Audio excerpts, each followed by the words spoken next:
Hello, everybody, and welcome to another episode of the Smart Human Podcast. Today, I have the pleasure of talking with Ken Cook, who is president and co-founder of Environmental Working Group and is widely recognized as one of the environmental community's most prominent and effective critics of establishment agriculture and U.S. farm policy, federal pesticide, chemical, and drinking water policy, as well as being a passionate advocate for children's environmental health. Today, we discuss our U.S. agricultural and food industry, organic versus conventional foods, drinking water, cosmetics, and so much more. So stay tuned.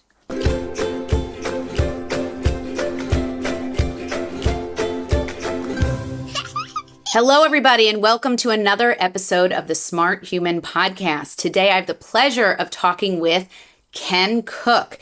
Ken Cook is president and co-founder of Environmental Working Group and is widely recognized as one of environmental community's most prominent and effective critics of establishment agriculture and U.S. farm policy, federal pesticide, chemical, and drinking water policy, as well as being a passionate advocate for children's environmental health. Ken is a principal architect of the landmark provisions of the 1985 Farm Bill that shifted U.S. farm policy to conservation of land, water, wetlands, and wildlife. He has addressed food and agricultural policy in numerous interviews, including 60 Minutes, The New York Times, Washington Post, and he testifies regularly before House and Senate committees, fiercely advocating for a safer, cleaner environment. Ken, thank you so much for being here and chatting with us today. Dr. Cohen, so great to be back with you. It's been too long. You're a hero. You're a hero. No, you're my hero. And if I start flushing and matching my sweater too much, you'll know it's just a little bit of a fangirl here. But I have to tell you, I have been such a fan. I typically invite heroes that I want to speak to as my guests because I love doing this podcast. But you have stood out in my history as been, such an important person to have watched through the years and sort of, followed all of your work, which has really inspired me. But this is not about me. Let's get into you and all the good stuff you have done. So let's just, right out of the starting gate, for those who might not know you, I think everyone knows you, but for those who might not already know you, how did you become involved with environmental activism? It goes back to high school. I graduated from high school in 1969, and in my senior year of high school, a friend named Paul Brady and I talked our teacher into letting us get credit for one course by doing independent reading and writing. Mm-hmm. An independent study program, so revolutionary at the time. And the first thing I read and wrote about was the environment. I read The Closing Circle by Barry Commoner, the great scientist who was instrumental early on in calling attention to environmental pollution. He had been a scientist who had studied radiation fallout. He was at Washington University in St. Louis. And then I read The Population Bomb by Paul Ehrlich. And so I wrote a little paper about that. And I'll tell you what hooked me. These were, in both cases, they were scientists who had sort of strayed outside their area of expertise because their curiosity took them there. And the environmental frame that everything is connected to everything else. Right.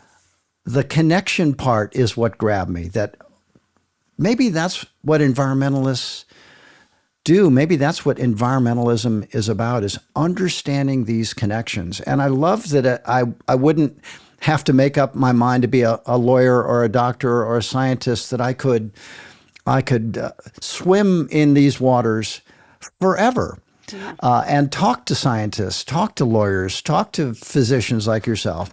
That for a high school kid, by the time I went to college and worked on the first Earth Day at the University of Missouri, this was in my mind, and I think still, I encourage people to think of environmentalists not as someone who wakes up in the morning and says, I wonder who I can regulate.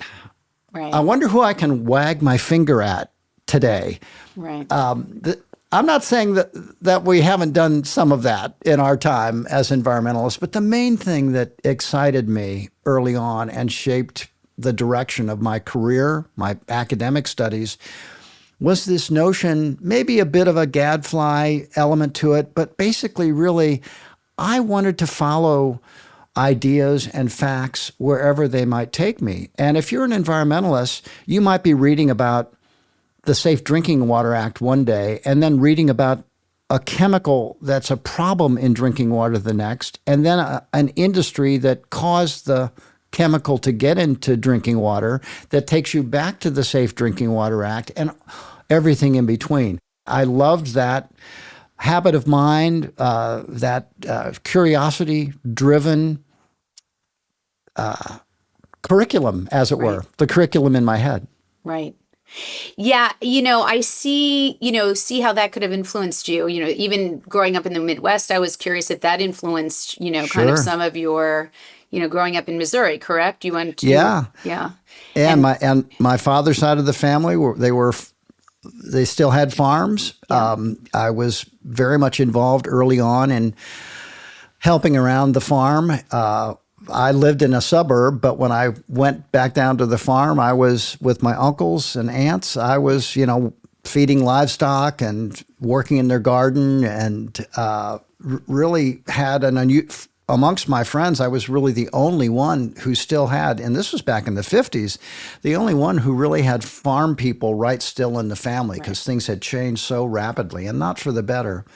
So yeah, that was a big part of it. I decided when I was in college to go to agriculture school. Right. I got my background in agriculture and in soil science was informed by that experience in the family of being with aunts and uncles. My father died when I was 5, so I was, going down to his brothers and sisters' places, and learning a little bit of how he grew up, because he was a farm boy. Yeah. So that linkage has carried through to work I've done in agriculture policy, trying to green it up, make it a little more sensitive to the environment and conserving resources, pesticides in food, how food is grown.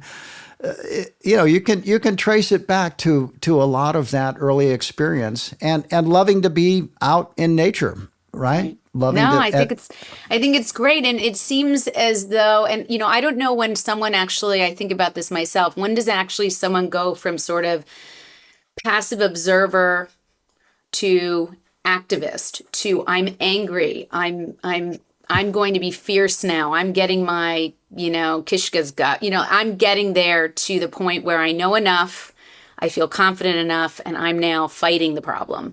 Do you know when that transition might have been for you?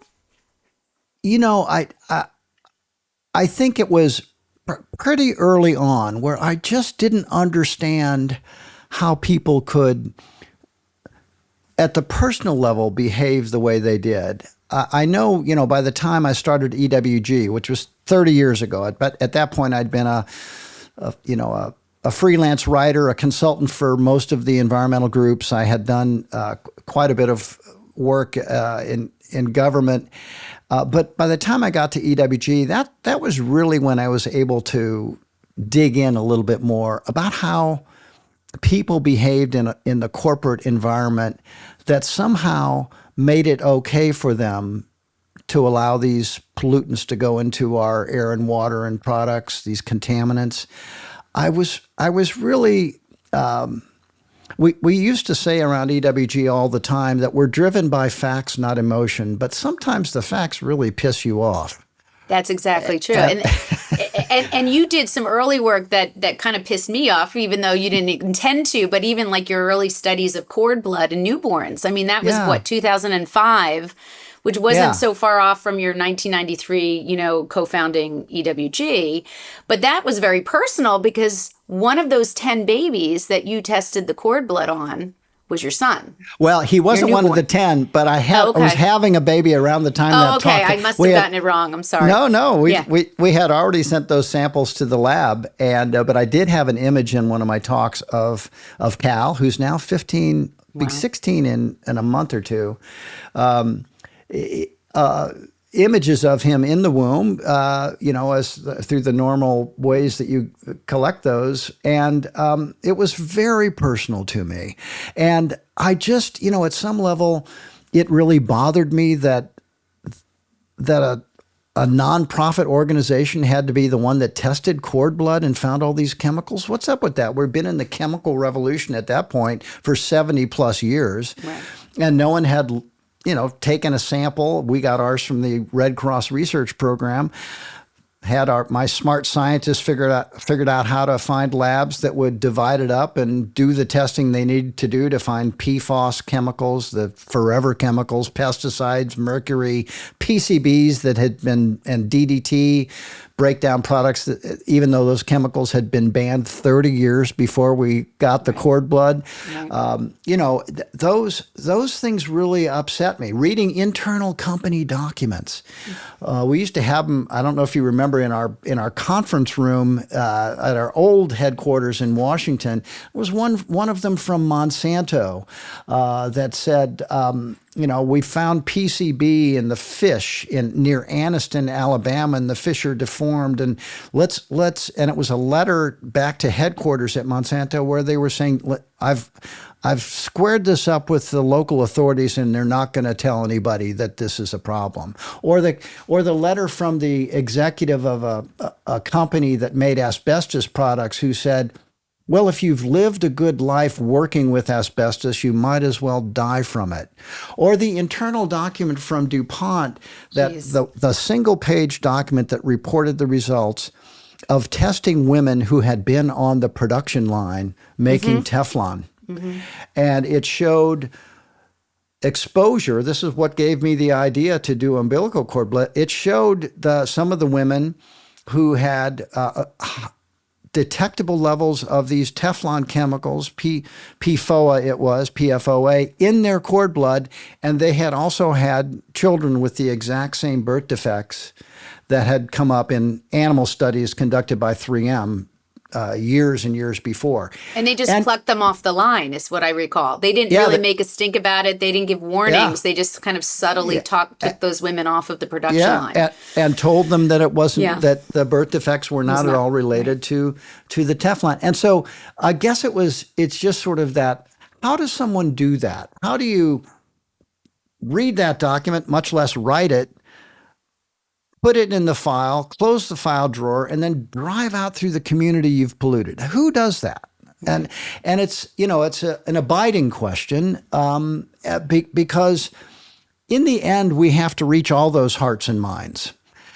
We have to make sure that people stop before they do that and say, "Hey, wait a minute, this is not okay. This is something that my company, my career is all wrapped up in." It's not an easy thing to do, but I have to step up and do something. And there are people who have, but by and large, the fire in me came about because it just seems so manifestly unfair and an affront against innocence.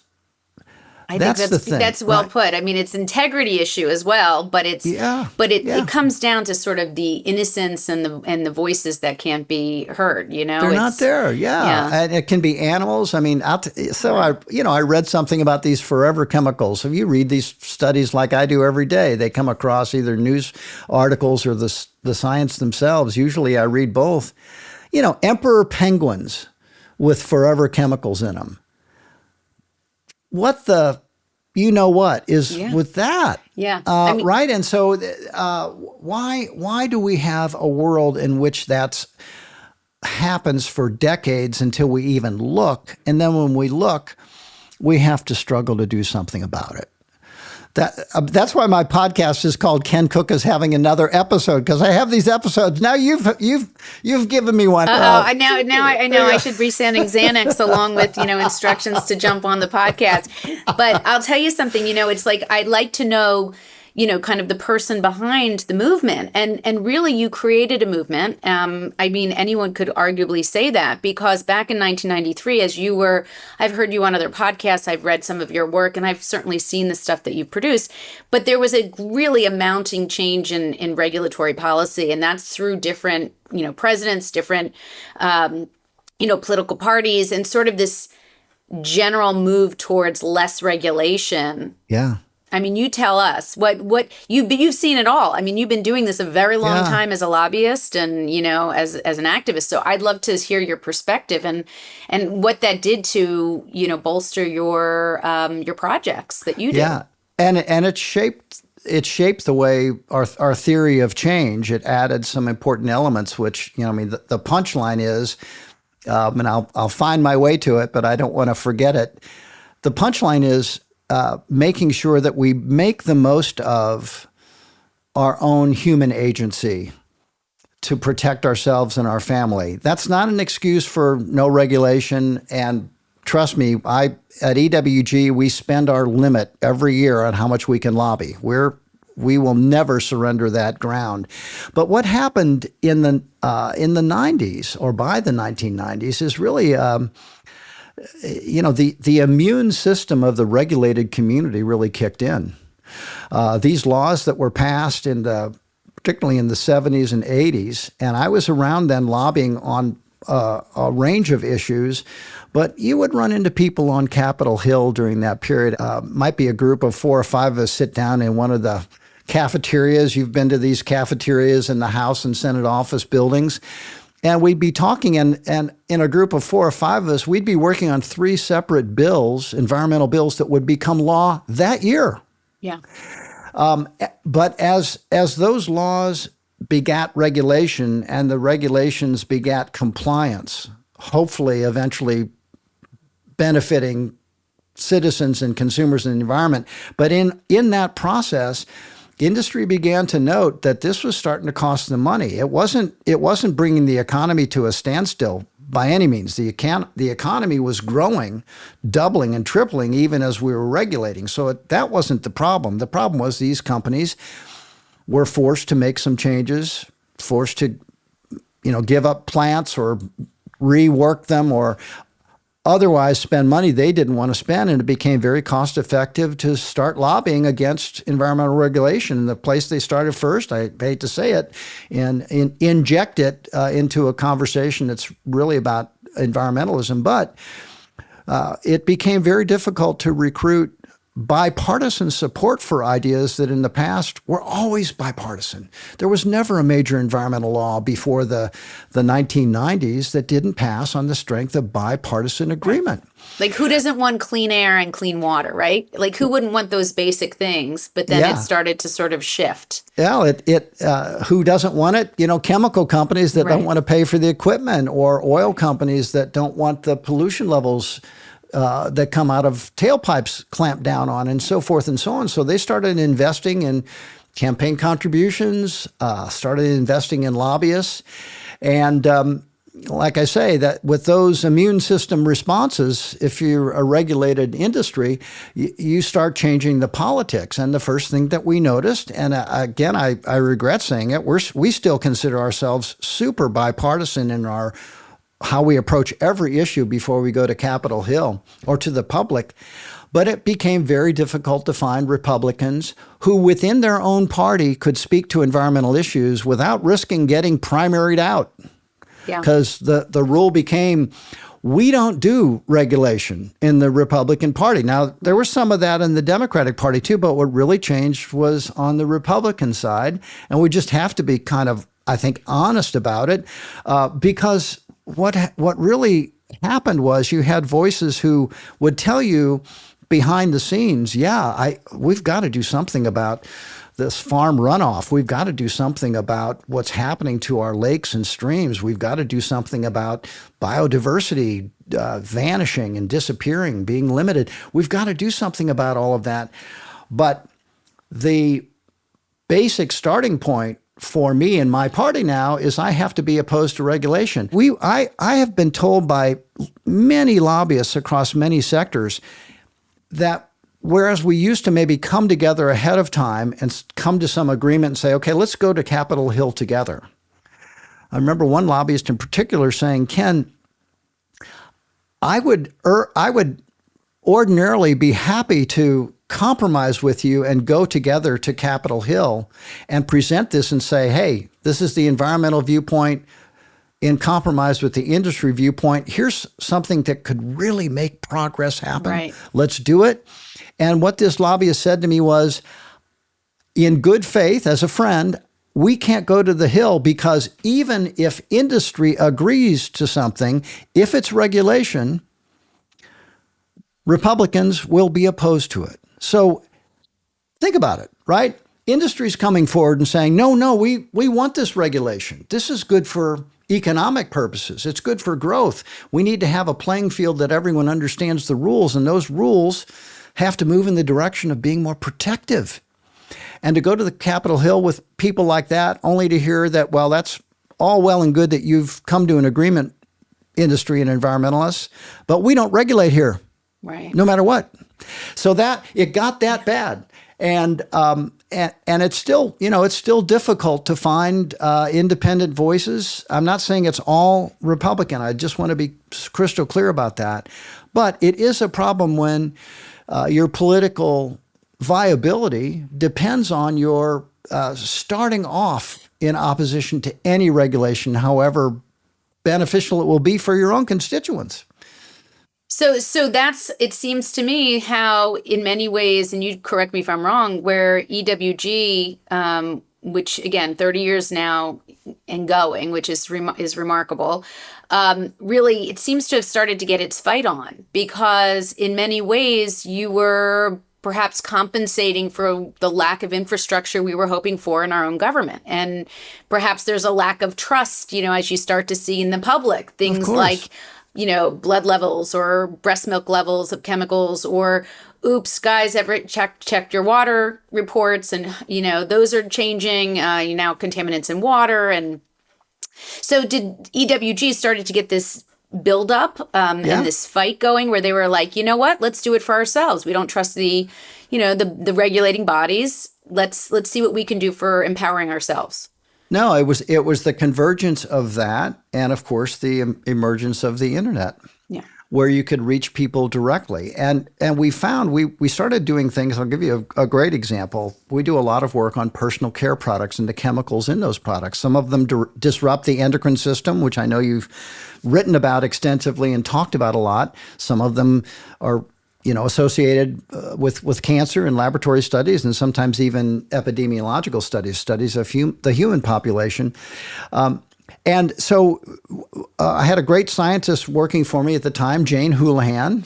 I know you know Jane, brilliant scientist. And she came to me and she said, there's this study that came out of the CDC that showed that women of childbearing age have a chemical in them, in these phthalates in them. And the speculation in the peer-reviewed article from the CDC scientists was that the phthalates are in women of childbearing age because of personal care products. But it was speculation.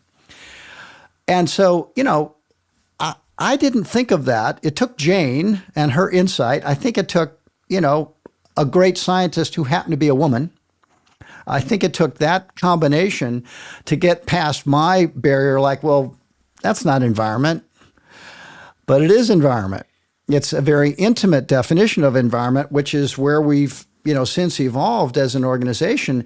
And so she went out and she started trying to find out what personal care products had these chemicals in them. And when she did, we, from there, built our first database.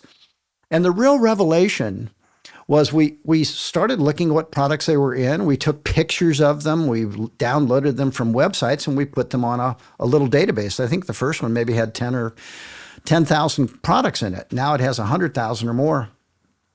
And two things happened. One, Jane read the labels and she said, well, what's all this other stuff and how's it regulated? And that we're smearing on our skin. And, we hadn't studied dermatology, but it turns out if it's on your skin, it gets in you in many cases.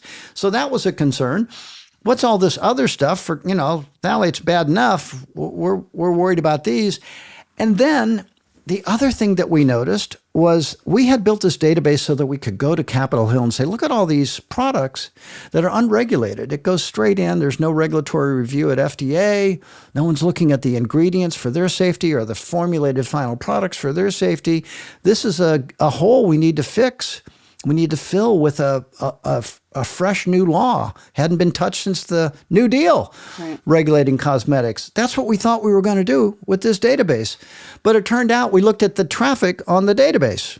And what was happening was when we went online, regular people were coming to it in droves. I mean, that database now, skin deep, gets 1,000+ visitors an hour. Yeah. An hour. And that opened our eyes to thinking, well, we're going to campaign on Capitol Hill to make change happen. And it took decades, and we only got a fraction of what we wanted. But meanwhile, people were saying, well, what should I shop for that's better? So we started adding to the database. And here's the real change that happened at EWG. And I think it's happened in other sectors of the environment. It's not always remarked upon, but I've noticed it. Energy, automobiles, everything, which is, it used to be environmentalism was mostly focused on stopping bad things.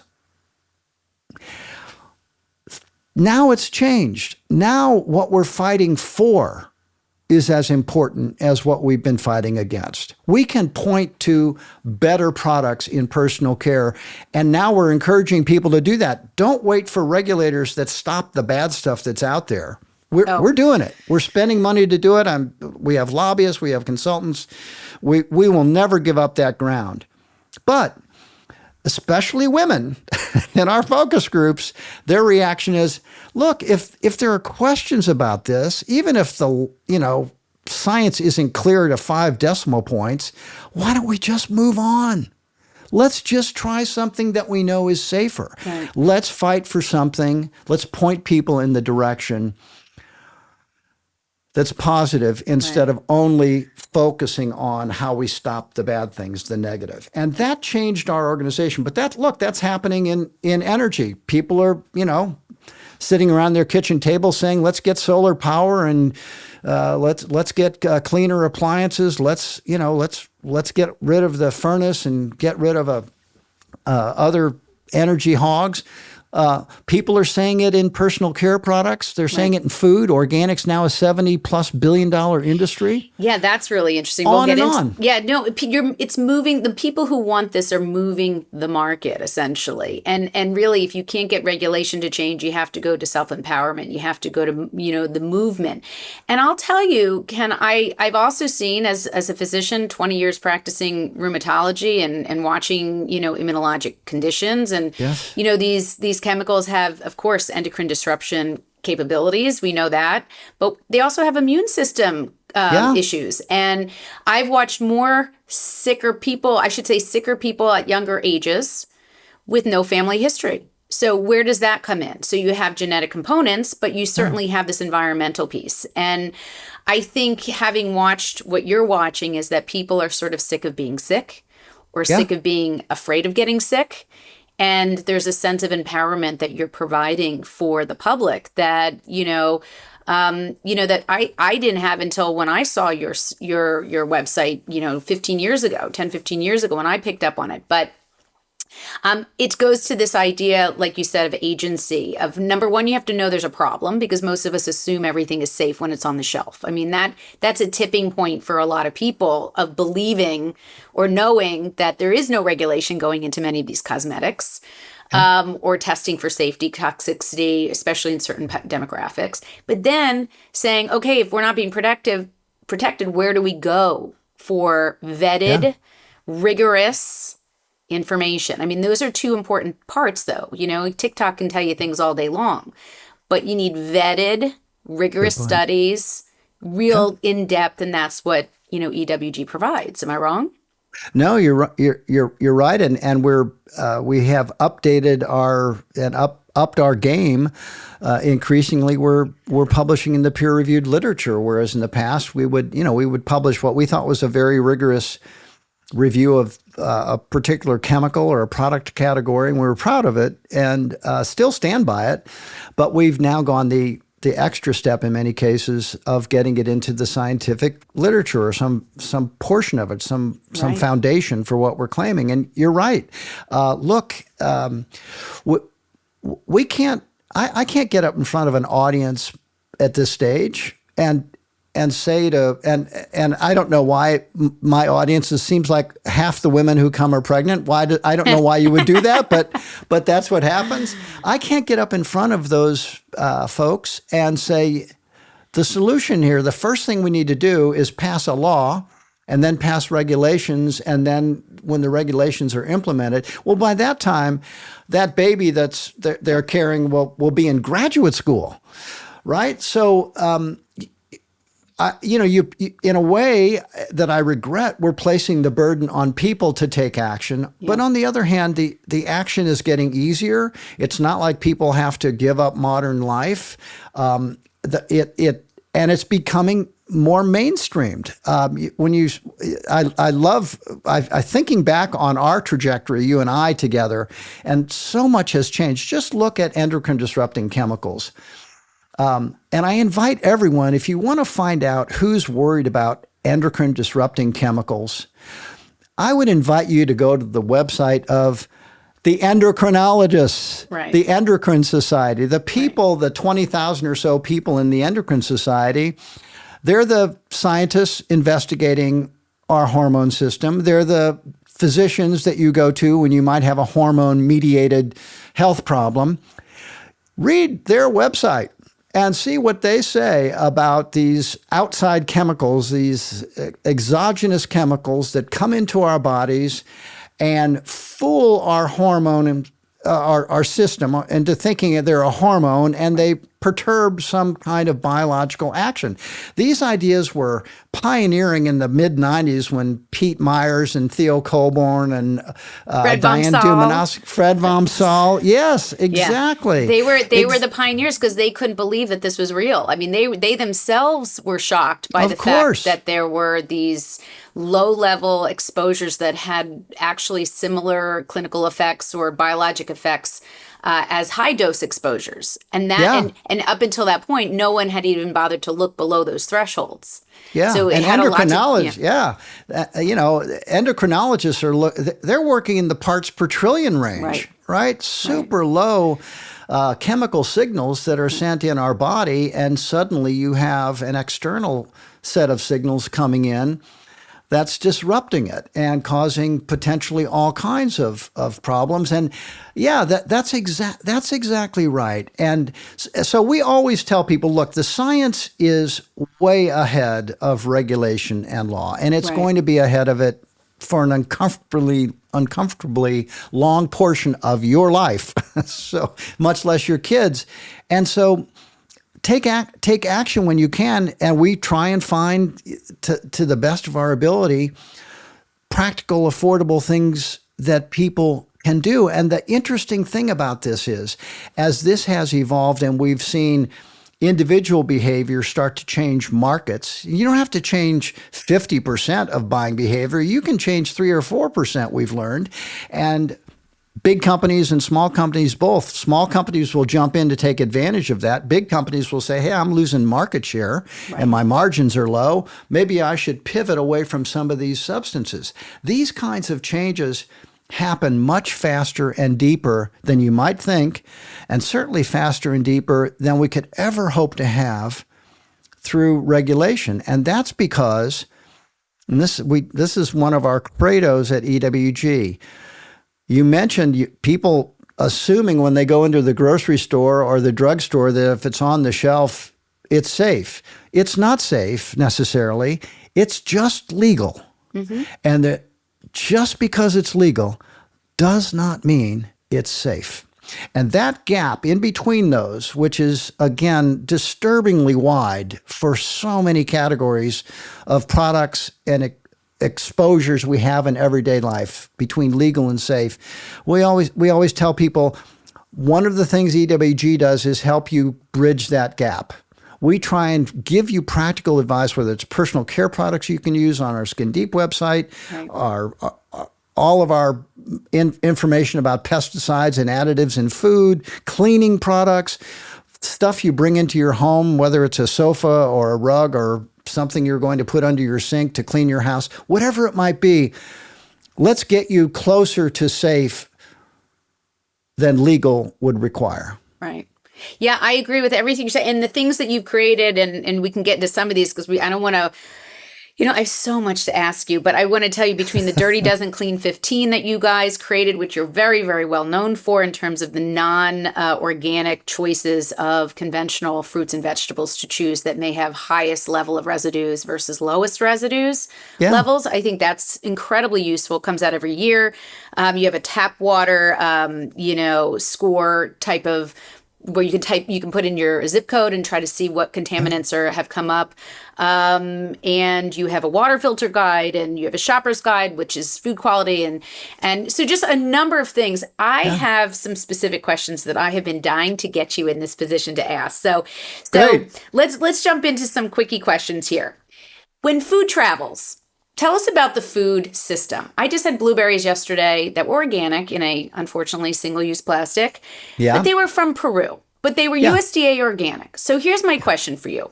We have this idea of organic, which certainly is very helpful, and you can dive into it a little bit and tell us why that matters. Is it a good idea? And then there's this question of nutritional value, of whether something that has poor soil, as a soil scientist that you are, versus the way the soil has evolved and eroded over years. There's sort of those two components, and I wanted to find out your thoughts on both the value of organic, and then also whether or not nutritional value is sort of a separate issue that needs to be thought of differently. Yeah, of course. Well, here's how I encourage people to think about organic. There's a whole set of rules that apply to nutrition labels, to health and safety requirements for bacteria and other contaminants in food. Sometimes those requirements are honored in the breach by not being followed, but by and large, we do have a system of rules and regulations that govern nutrition, food safety, and so forth. Organic is another set of rules on top of all of those. And those sets of rules prohibit the use of the most toxic pesticides. If you can use a pesticide in organic, but it's not toxic anywhere near the toxicity level in conventional food, where hundreds of synthetic chemicals are allowed. In organic, it's most of the pesticides are so benign, so to speak. They will affect the pests, but only if they're applied right at the right moment, and they never linger. And EPA doesn't even set regulatory limits for them. They're so benign. So the big difference in the pesticide that ends up on conventionally grown food in many cases and organic, that's the first big benefit most people think of. But there's another one.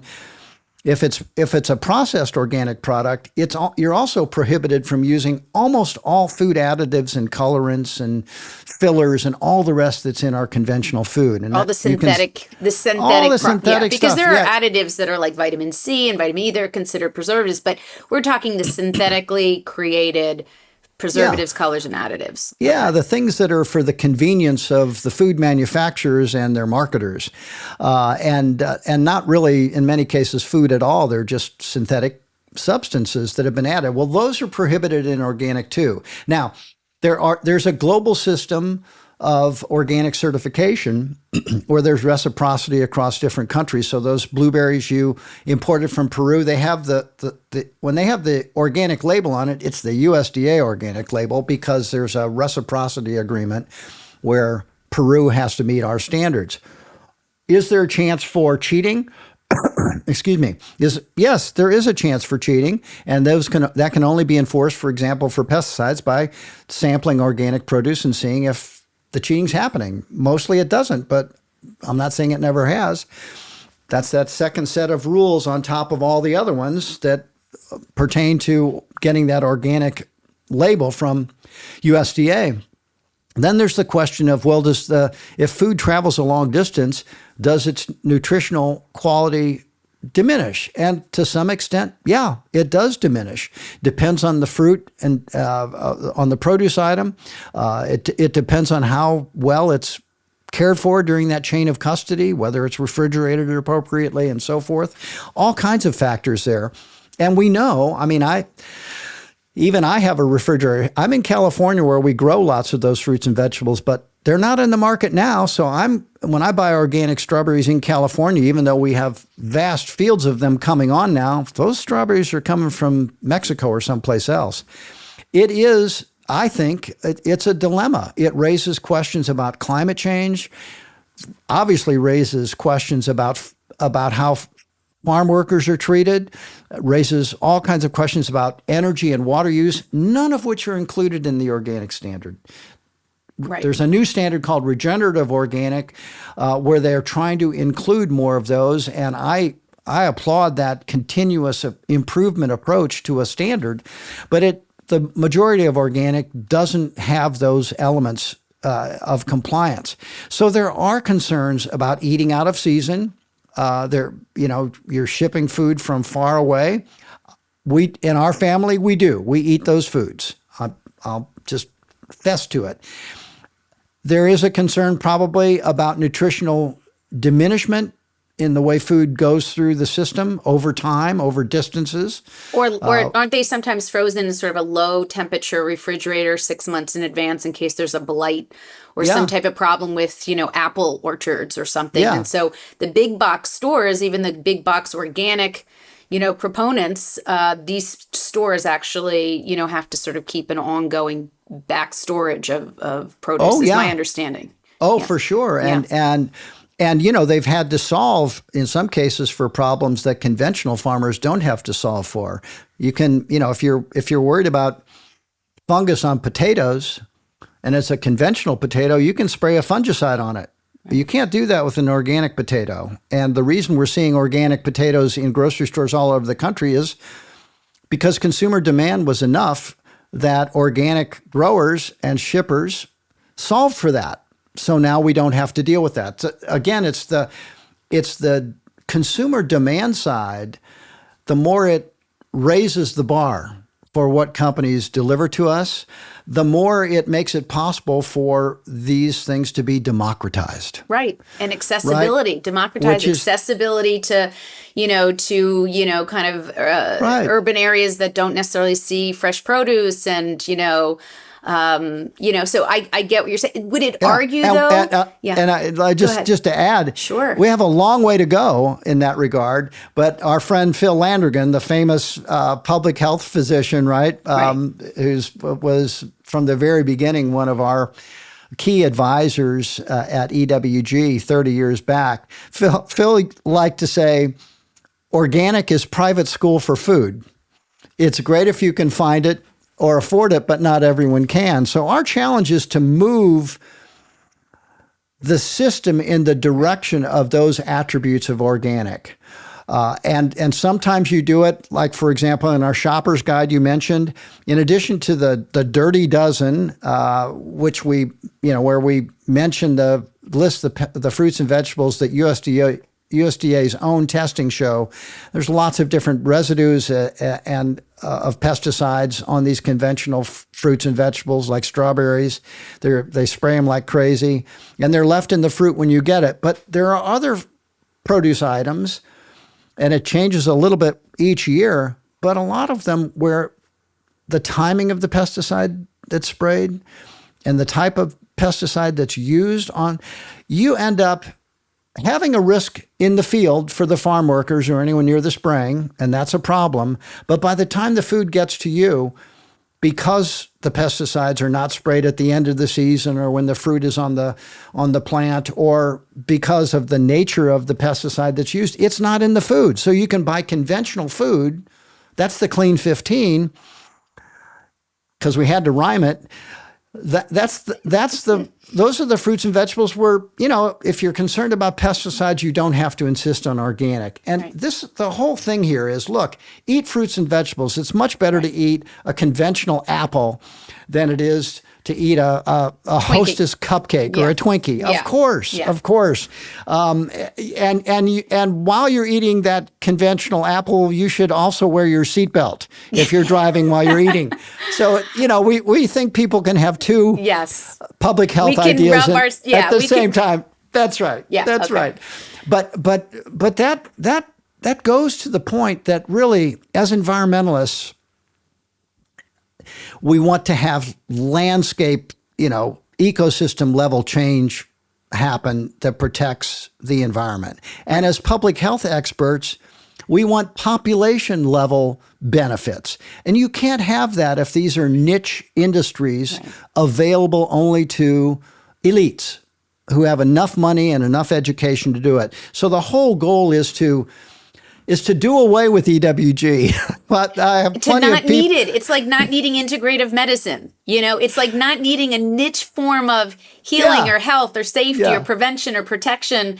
It should be the standard, and that would be an ideal world, right? Yeah. Now there are plenty of pesticide companies and chemical farming interests that would be more than happy to have us go away. But as long as they're spraying, we're saying. And what we're saying is you can do without pesticides. Let's move the whole system in that direction. Yeah, I think it's great. But I often try to get some practical, kind of quickie, things to tell patients and podcast listeners. Like, for instance, frozen organic food, USDA frozens in plastic. Okay, you can switch them to glass and stainless steel. But would you not argue that because they're flash frozen in the majority of cases, that their nutrient value pretty much stays stronger than, say, a lot of, you'd agree with that? Yeah, I would agree with that. Choice. We have a freezer full of organic fruits and beans and sweet corn and all the rest. Yeah, and from a cost perspective, wouldn't you say that sort of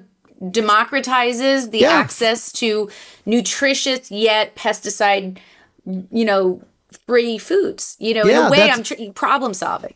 No, that's exactly right. I mean, I think when you start looking, and this is. And you referred to it earlier on, and you're right. The first thing is to convince people that it matters to look. Right. Once you get over that hurdle, and people start building habits, which is the definition of a habit is you don't have to think.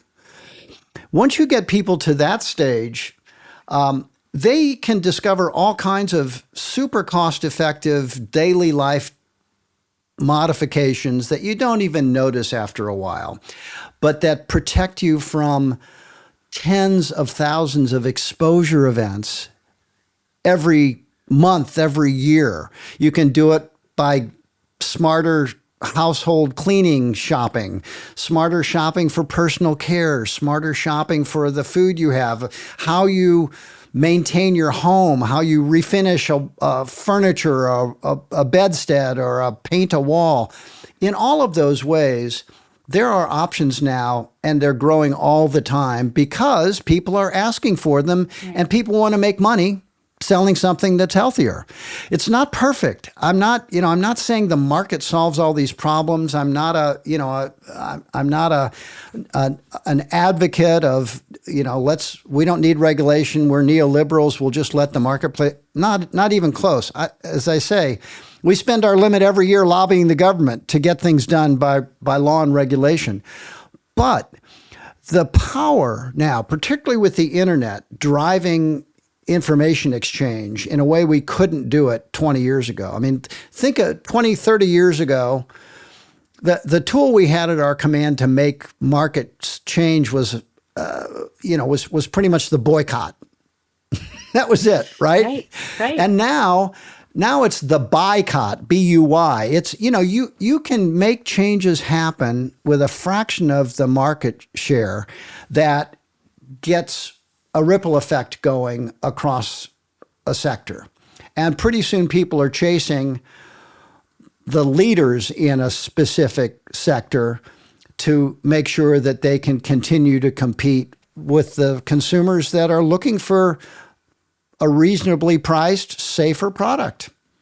We call it the environmental health economy. We need to move the economy in that direction.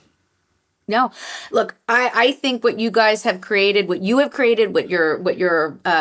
I want to say minions and colleagues have created, team. Your team, your people, your village has grown. You have a huge village now. I mean, every time you need to get a bill passed or lobbied, it's like, I get those emails and you sign on and you're like, all right, let's do this.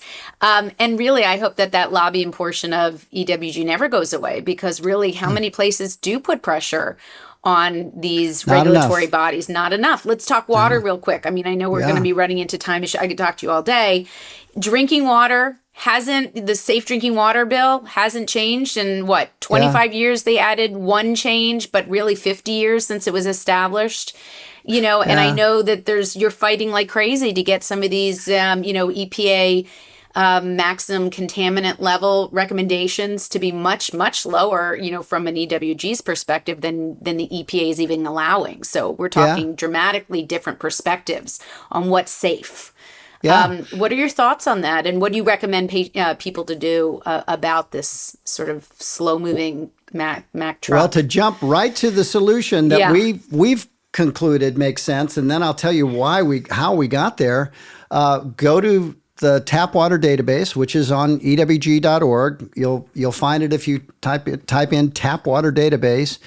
And as you mentioned, thank you, you can go to that database and type in your zip code, find your water utility. Now, if you're in a rural area, if you're served by a private drinking well, you'll have to do something else. But if you're in a community system, which is 80+% of the population, we will list the most recent data we have. Sometimes it's a couple years out of date because we just can't keep up.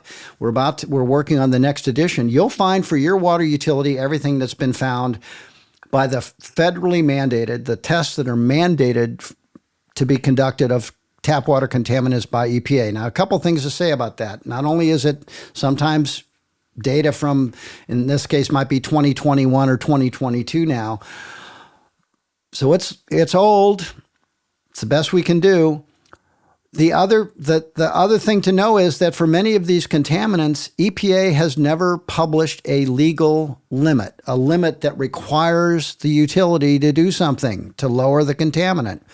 And this is part of what happened that we were discussing before, the immune system of the regulated industry kicking in, and they fight back against regulation. And in tap water, it's particularly insidious because what happens is, let's take the example of these PFAS chemicals, these forever chemicals, the Teflon chemicals, the Scotchgard chemicals, right? These things are in water everywhere, and they have been for decades. And we don't have a legal limit federally for how much of these chemicals can be in your water. So technically, at the federal level, utilities don't have to do anything, no matter how much of it you're drinking. And by the way, there's like 8,000 compounds of perfluoroalkyls. So let's just this is not like BPA, which is more specific. These are like 8,000 of a compound class that we call PFOAs or phosphoremic. So you're talking not only just one or two that could be a problem, but we now have 8,000. So you have to sort of, how does that work? Right. And we didn't even start looking for them in water until fairly recently. That's what you'll see in our tap water database is it doesn't go back to 2005 or 2000 or 1995. We don't know how much was in water then because the utilities weren't required to look. And the other dynamic that comes into play is the utilities didn't put that stuff in the water. It came into the intake pipe or into the groundwater, wherever it came in, but they're stuck having to deal with cleaning it up. And so you see this insidious dynamic where water utilities start saying the same thing the chemical polluters are saying. Well, maybe the dose makes the poison. Maybe this is too low of a safety level. Maybe it's going to cost us too much money to clean up. Maybe there shouldn't be any liability. Their arguments begin to align with the polluters' arguments. And that makes it very confusing and difficult for the public to break through. But the fact of the matter is, going back to it, look, when we publish something on the tap water database, we also tell you the level that we at EWG think is safe. We have an EWG standard for 90 plus contaminants. Our scientists have developed it, often based strongly on the government's own studies. Because the first step in every environmental law, and safe drinking water is no different, the first thing they do is they try and figure out, the scientists look, before the lawyers and regulators the scientists look and say, what's the maximum level you can have of this contaminant in water that won't cause harm? Think about that. Isn't that the least we should expect of water that we're told to drink a lot of, that it won't harm us? So that's the first step. Here's the maximum contaminant level goal. That's the goal. That's the level in California. It's the public health goal. This is the level that won't hurt you. Every environmental law has that step. It's one of the big victories of environmentalism is we require data collection and scientific appraisal. Then there's usually there's always a second step where law, economics, cost effectiveness come into play.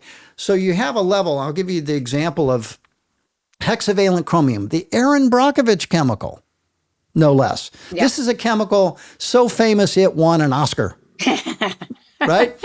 And so the level that was set for what people thought was safe was 0.02 parts per billion, right? That's what the scientists said. At that level, it won't hurt you in water. Thank you. My water won't hurt me. Woohoo. Is that if you're having one glass a day? I mean, think about the quantity per toddler, per pregnant woman. I mean, that's over the lifetime. But yeah, and it's presumably reflects the fact that the dose doesn't necessarily make the poison. Sometimes it's the person, how old they are, how sensitive they are. The dose makes the poison made sense in 1493 when the guy who said that phrase was born. Yeah. Anyway, so then they set the legal limit. Then then the water utilities say, well, if you set it down at that level, I'm going to have to add filtration. I'm going to have to add new sources. I'm going to have to dilute it. It's going to cost a lot of money. And the polluters who put it in the water in many cases to begin with are saying, yeah, they make a good point. It's going to be expensive to fix it. So what do? They take the level that's safe and then they add a 500-time factor, and that's the level that's legal. Right. So all of the communities in between are going to be drinking water that's officially not safe, but it's legal. And that's the game that gets played over and over again with regulation. But look, let's face it, it would be great to fix the Safe Drinking Water Act. It would be great to fix our environmental laws so we could regulate CO2 emissions, to have a real climate regulation system in place. It would be great to update the Endangered Species Act so it was more protective. We couldn't do it now.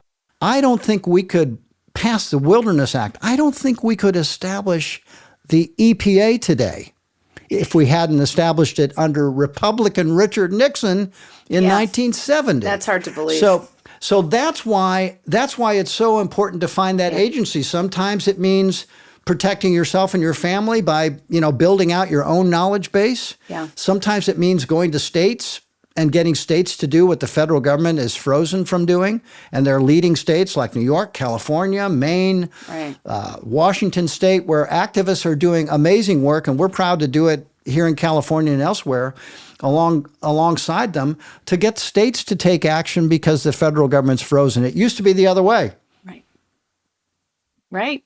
No, it's fascinating. I mean, even like thinking about lead and the history of lead and how that started off as, this broad number, and then it's whittled away. It took 20, 40 years to really get to a point where we say there's no amount of lead that is safe in water. And we're here now with the PFAS chemicals. We really are. Yeah. Because it's the same battle, because every time you reduce that maximum contaminant level, you're pulling in all of the problems and costs that have to go into building infrastructure changes to all these 160,000 wastewater treatment plants that service 80% of our population. So you're picking a bigger fight all the time. Exactly. But the interesting thing, and I know you know this, but if you look at most of the environmental contaminants, the chemicals that we worry about, things like lead, PCBs, dioxins, the more we study them,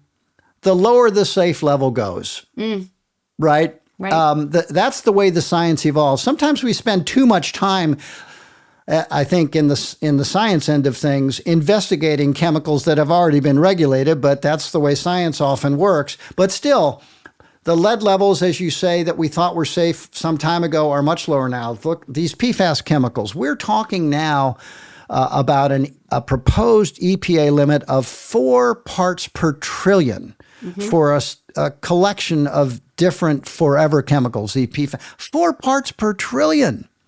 Now, that's much lower. That's almost the limit of detection right now for a lot of laboratories. So it's tantamount to saying, there really isn't a safe level. And water utilities are pushing back and saying, we're going to have to upgrade our lab ability to detect that amount. And then what are we supposed to do? The contamination came from DuPont or 3M or other sources, these companies, or from companies that use their products, making furniture or making automobiles or spraying foam on fires that are burning because it's liquid fuel, these flame retardants, all of these things. What are we supposed to do? How do we make our ratepayers pay? Well, really, the polluters should pay. That was an old-fashioned conservative principle a while back. We've lost sight of, but they should. And that's what Rob Bilott has been trying to do, is make sure that through litigation that the polluters do pay and take care of the people who got sick and monitor and see if they will get sick. For those who don't know, although I've interviewed Bob Bilott, who's amazing, he was a lawyer that went after DuPont and basically fought for West Virginia. Was it West Virginia? It was West Virginia, and there's some in Ohio, but around and the Parkersburg, PFAS West Virginia. chemicals, right? And actually it was the largest study for human chemical exposure, right? Because he tied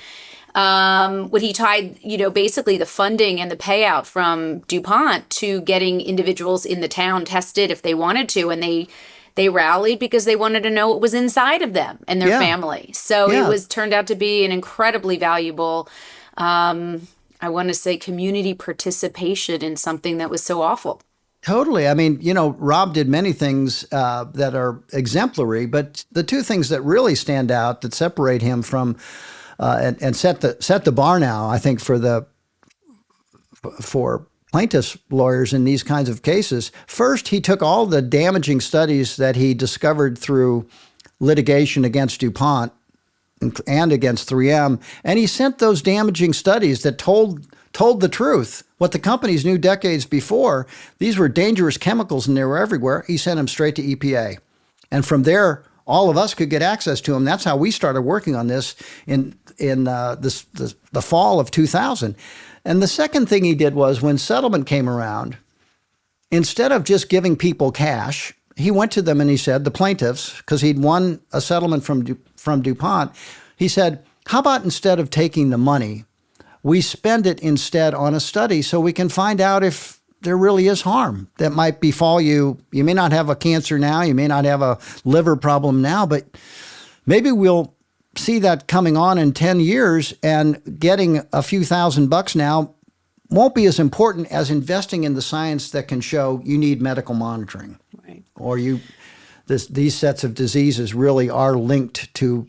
So that's when he went out and he built this whole infrastructure to test tens of thousands of people in the vicinity of Parkersburg, got their detailed medical records, looked at their exposure levels, and from that were the key studies, the biggest epidemiological study that's ever been done of a specific chemical, was done because of his creativity. Just like giving the documents to EPA, this was the other big, incredibly creative action in the public interest. And as you say, the most exciting thing about it was how thoroughly and readily it was embraced by the people who were affected, by the community. They said, heck yeah, let's test me.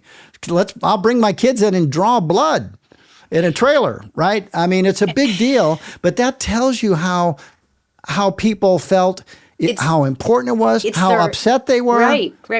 I mean, it reminds me of East Palestine, Ohio, right? Yeah. What's with, how come we don't have a Rob Bilott for, how many superheroes can we find to swoop in when, and by the way, East Palestine, Ohio train derailment, which happened in February of last year, is just one of thousands of, unfortunate chemical manufacturing debacles that go on every year in this country. We just don't always hear about them. And yet, who fights for the little guy? Who fights for the people who don't have millions of dollars in their cash, in their bank account to fight? Yeah. So it's one of those, which goes back in some ways, when I was thinking about that derailment, what would be the top 5 things you would tell those residents? Right away to protect their bodies if they couldn't move and they couldn't leave and they were stuck there. You would first think, filter your water. Filter your water if you didn't do bottled water. Things that we should all be thinking about, whether you had a train derailment, God forbid, in your backyard or not.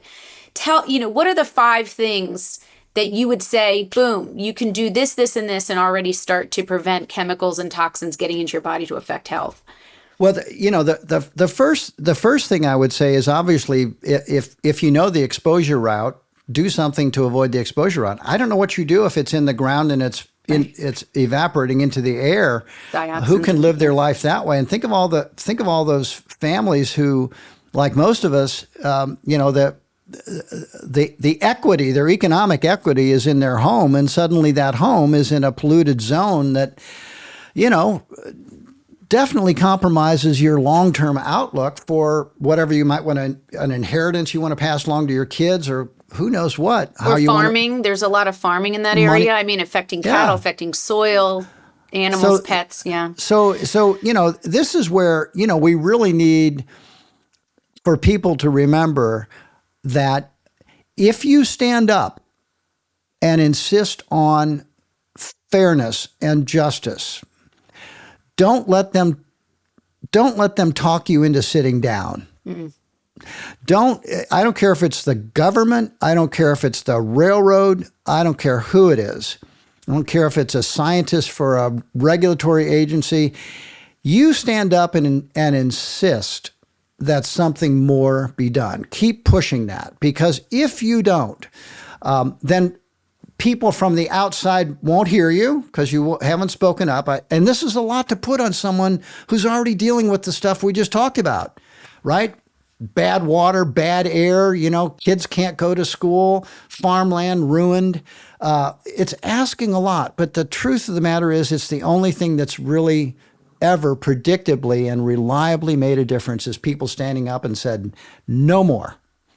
And that's environmentalism, where you step out of your immediate agency to clean up your own water or your food or whatever else it is, and you step out into this realm of civil society, of civic action, and you say something needs to be done. Now, if it turns out that civil litigation, a lawyer coming in to help to do that, can do that, obviously that can be crucial.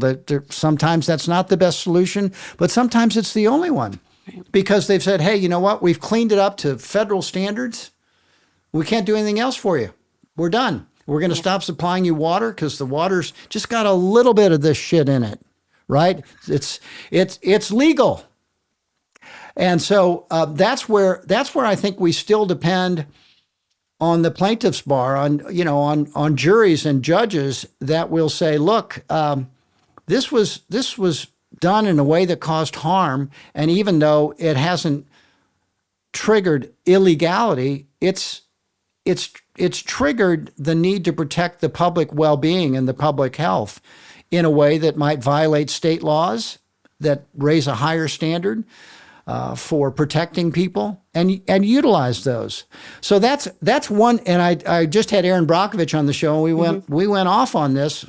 Of course, she's been to East Palestine, and she's telling people the same thing: stand up. Yeah. No one's coming to rescue you if you don't stand up for yourself, even though it's asking a lot after what you've been put through for no fault of your own. Right.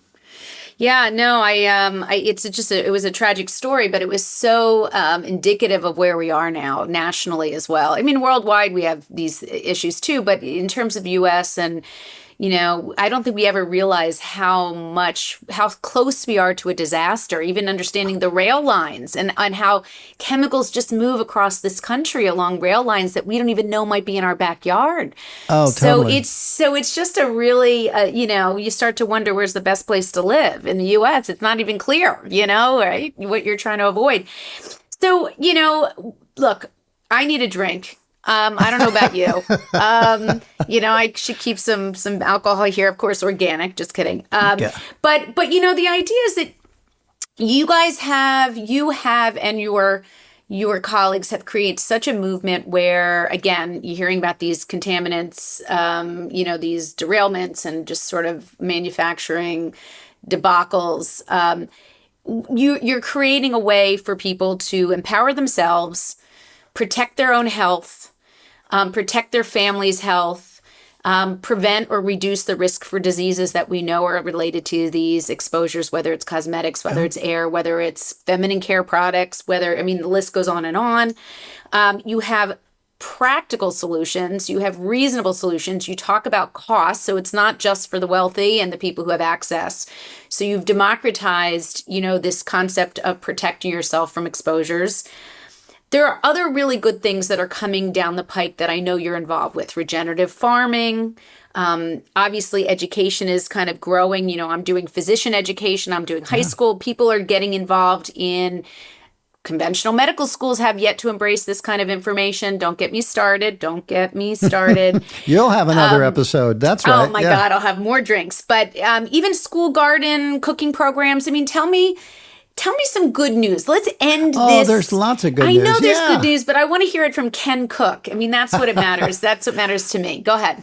Look, there is so much good news. Against all odds and considerable evidence, there's never been a better time to be an environmentalist than now.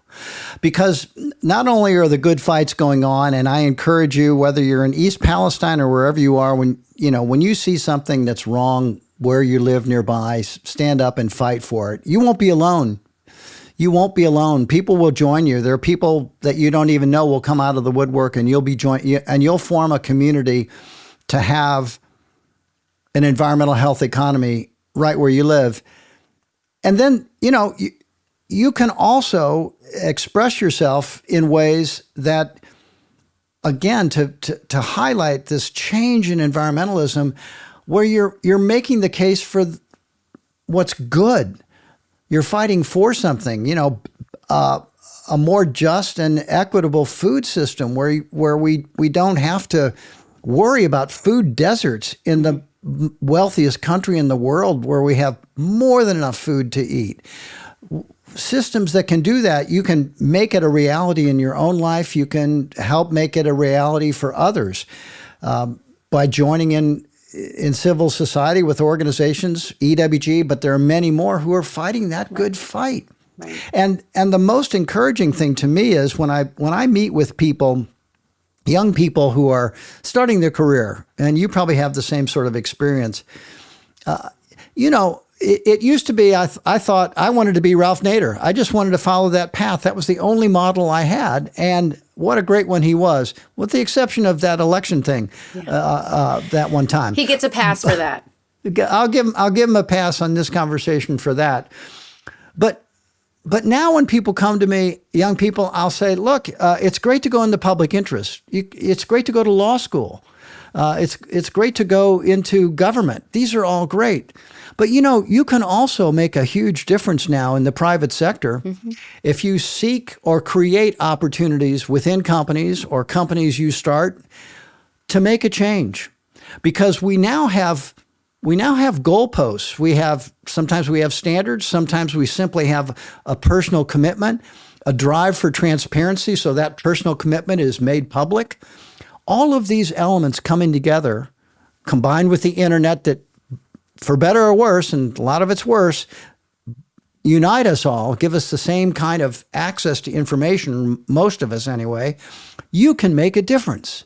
That wasn't accessible to rank and file environmentalists 30 years ago, but it's the reality now.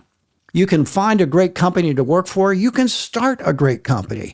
You can make change happen yourself and wake up to the fact that we need to think holistically and in an integrative, functional way about our health. And that means looking at all of these exposures, looking at all these behaviors that bring about the exposures, and just being a little bit smarter about what to do. I think I said to you maybe before we started on the call, we were shocked when we learned how many medical doctors referred people to EWG when we got to know them. Obviously, it was you. It was Phil Landrigan in his practice, Dick Jackson, Saram Khalsa in Mark Hyman, Boyana Weatherly, people on my board. They're at the end of the exam of the physical or whatever they've done. They just now give people, oh, by the way, clean up your diet. By the way, pay attention to your personal care products and what's under your sink you clean your house with, because you got an asthma problem and that might be what's triggering it. These kinds of messages are getting through. It's a not culture because change. Of the government. It's a culture change. And I think just like the word, green living, 20 odd years ago, no one knew what that means. Now it's greening your body. It's this concept that the culture comes first and sort of the regulations, as you said, may follow. But lags. The culture, the market, totally. The regulations, let's not wait for regulation. Let's go with the culture. And 100%. Yeah, no, I see the movement. I mean, even in the 15 years that I feel like I've been, awoken.